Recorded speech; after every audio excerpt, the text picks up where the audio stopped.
میں نے اپنی آنکھوں سے اپنی والدہ کو، اپنے والد کو، اپنی بیوی بچوں کو اور اپنی بہن کو دریا کے اندر ڈوبتے دیکھا ہے۔ اللہ کے بندو، ان سے پوچھو پاکستان کی کیا قیمت؟ 20 لاکھ مسلمان شہید ہوئے اس ملک کے لیے۔ نوجوان بھائیوں کے سامنے ان کی بہنوں کے ساتھ بدکاریاں کی گئی۔ ڈیم کے نام پر فنڈ اکٹھا کر کے کہا جاتا ہے جی ہم اتنے سینمے کھول رہے ہیں، ہم اتنے مندر بنا رہے ہیں۔ اتنے مسلمان ہوں گے جنہوں نے یہ ظلم کی داستانیں پڑھی ہوں گی، تاہم ان کو جنہوں نے مسکرا کے قربانیاں دی کہ ہم نے پاکستان لینا ہے۔ اور کیوں لینا ہے؟ ہمارے بزرگوں نے بیدار کیا ملت کو، اور پھر پاکستان مارز وجود میں آیا، اور مسلمانوں نے بھی پھر قربانی دینے میں کسر نہیں چھوڑی کہ برصغیر پاک و ہند کے مسلمانوں کس طرح قربانیاں دی۔ اس کی چند باتیں بھی ضرور عرض کرنا چاہتا ہوں تاکہ ہمیں پتہ چلے یہ ملک کس طرح ملا۔ جس وقت صوبہ بہار میں فسادات شروع ہوئے نا، تو یہ مرتضی احمد خان انہوں نے لکھا اخراج اسلام از ہند میں، کہتے ہیں کہ صوبہ بہار کی 14% آبادی مسلمانوں کی تھی، اس آبادی پر بھی ہندو اور سکھوں نے حملہ کر کے تقریباً 30,000 مسلمانوں کو شہید کر دیا۔ جب یہ خبر برصغیر پاک و ہند میں اور دیگر پورے ملک میں پھیلی، مسلمانوں کو بڑی تشویش ہوئی، اور پھر ان مسلمانوں یہ چندہ جمع کرنے کی تحریک چلی۔ انہوں نے لکھا، کہتے ہیں میں نے اپنی آنکھوں سے دیکھا کہ حبیب بینک آف انڈیا کی شاخ کے سامنے ایک بندہ پھٹے پرانے کپڑے اور مزدور تھا، مزدوری کر کے 40 روپے ہاتھ میں پکڑ کے لوگوں سے روتا پوچھ رہا تھا کہ بہار کے مسلمانوں کی مدد کے لیے چندہ کہاں جمع کروانا ہے، کہ جس نے اپنی ساری کمائی 40 روپے ہی تھے جس کے پاس، اور کپڑے پھٹے پرانے تھے۔ اللہ اکبر۔ پھر انہوں نے یہ لکھا کہ اس وقت مسلمان ہجرت کرنے لگے تو پھر ان کے کیمپ تھے۔ برکت علی صاحب کہتے ہیں کہ 14 اور 15 ستمبر کی رات نورپور کیمپ اس پر حملہ ہوا، اور اس کیمپ کی حفاظت کا ذمہ تھا ڈوگرا فوج کا۔ کہتے ہیں صبح کے وقت جو ہمارا کیمپ تھا وہاں ایک مرد اور عورت آئے، اور انہوں نے بتایا کہ ساری رات گولیاں چلتی رہیں اور ہم دو کے علاوہ کوئی مسلمان نہیں بچا پیچھے۔ ہزاروں مسلمان مرد عورتوں بچوں کو گولیوں سے شہید کر دیا گیا۔ اور اسی طرح ایک ماسٹر سعید الدین تاجر ہے، وہ کہتے کہ میری دکان تھی ہوشیارپور کے اندر کتابوں کی اور قرآن مجید کی۔ کہتے میں نے سنا کہ ہندوؤں اور سکھوں کے گنڈوں نے میرے گھر پہ حملہ کر دیا۔ کہتے میں جس وقت گھر گیا تو میں نے دیکھا کہ میرے گھر والے سارے ہی نظر آتش ہو گئے کہ ان کو زندہ آگ میں ڈال دیا گیا۔ ایک کونے میں میرے 2 سال کا ایک بچہ پڑا تھا جو زخموں سے چور تھا، میں نے اسے اٹھا لیا اور میں باہر نکلا اور دکان کی طرف چل پڑا۔ کہتے جب میں دکان کے قریب آیا تو ہندو گنڈوں نے مجھے دیکھ لیا۔ کہتے میں نے اپنے بچے کو اپنی چادر کے نیچے چھپا لیا، اور مجھ سے چھین لیا میرا بیٹا 2 سال کا، اور ایک نے پکڑ کے اس کو زمین پہ گرایا۔ کہتے ایک نے میرے بچے کی بازو کاٹی، ایک نے آنکھیں نکالی، اور ایک عضو کاٹا، اور جب عضو کاٹتے تھے تو پھر ہنستے تھے، ڈنڈے مار مار کر کہتے میرے ہاتھ بھی توڑ دیے۔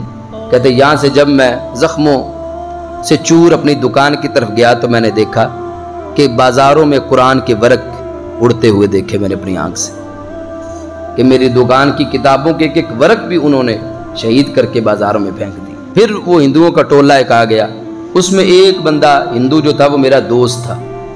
کہتے میں نے اسے اشارے سے سلام کیا اور اس نے ڈنڈا مار کے مجھے سلام کا جواب دیا۔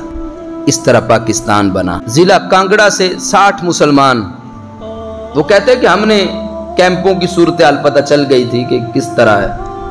کہتے ہم مکئی اور باجرے کے درختوں کے اندر سے چھپ چھپ کر 60 بندے کہ ہم نے پاکستان پہنچنا۔ کہتے ایک جگہ پہنچے تو ہندوؤں کی نظر پڑ گئی ہم پر اور انہوں نے حملہ کیا۔ بہت سارے مسلمان شہید ہوئے، یہاں تک کہ جو ضعیف عمر کی عورتیں تھیں ان کو بھی زخمی کر کے جھاڑیوں میں ڈال دیا، کلاڑیاں مار کے بچوں کو شہید کر دیا۔ کہتے ہیں کہ پھر 22 بندے پھر ہم جمع ہوئے کہ پاکستان پہنچنا ہے۔ کہتے جب ہم پاکستان کی سرحد کے پاس آئے تو سکھ فوج نے فائر کیے۔ کہتے 22 میں سے 11 بندے شہید ہوئے اور 60 میں سے 9 مسلمان پاکستان پہنچے۔ اس طرح پاکستان ہم نے حاصل کیا۔ سید محمود گیلانی صاحب ہیں، وہ کہتے ہیں کہ ہندوؤں نے میرے مکان کو جلانے کی تیاری کی۔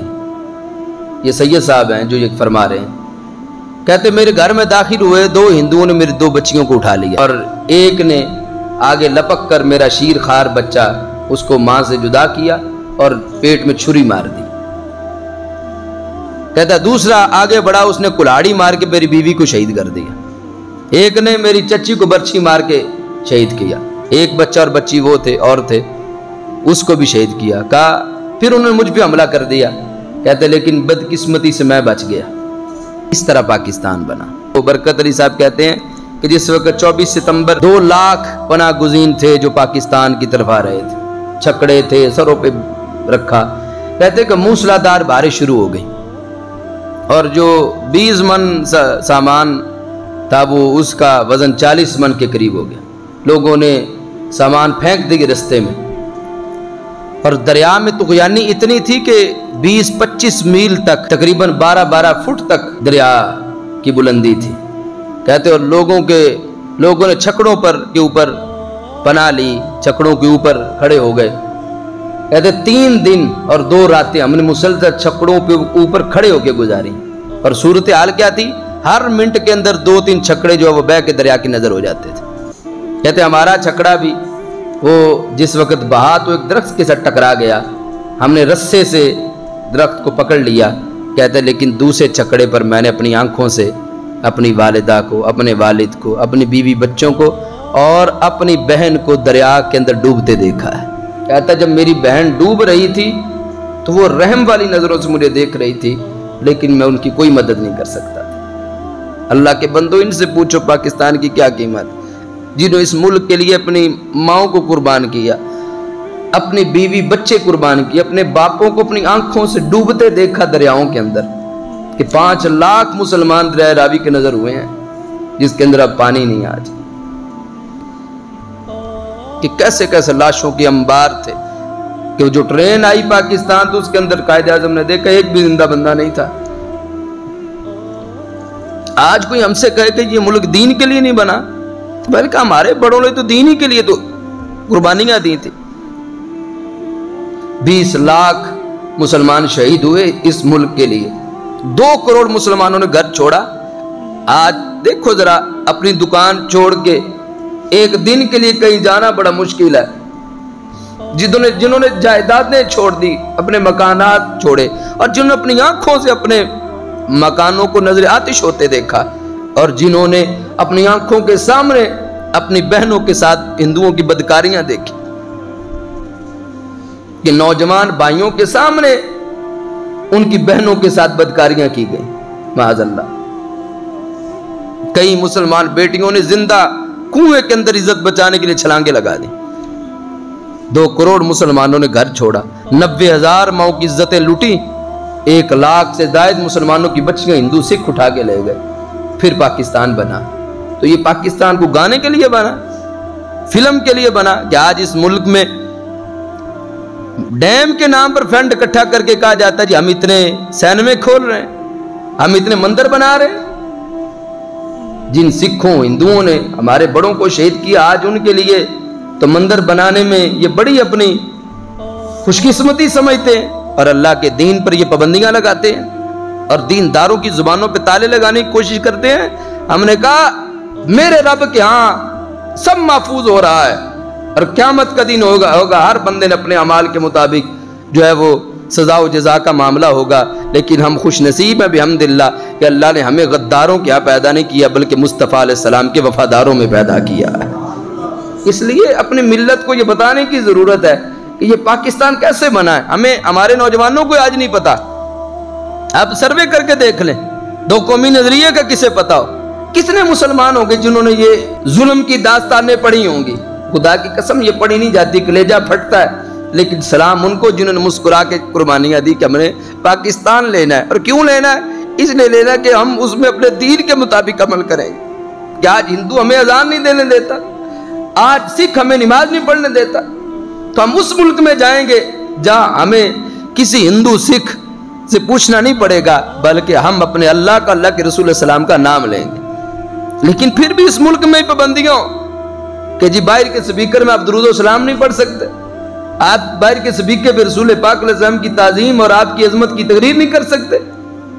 پھر اس ملک میں جو ہے معاذ اللہ ممتاز حسین قادری جیسے غازیوں کو شہید کیا جائے اور آسیہ ملونہ جیسی گستاخہ کو بھگا دیا جائے اور پھر ملت انہی کو اپنا مسیحا سمجھے. یہ دین سے دوری کا نتیجہ ہے کہ آج ہم پر برے ترین لوگ مسلط ہو گئے. یاد رکھنا اگر ہم اپنے دین سے وفادار ہوتے تو خدا کی قسم آج ہمارے حاکم فاسق و فاجر ظالم نہ ہوتے، بلکہ ہمارے حاکم بھی نیک بندے اور متقی پرہیزگار ہوتے.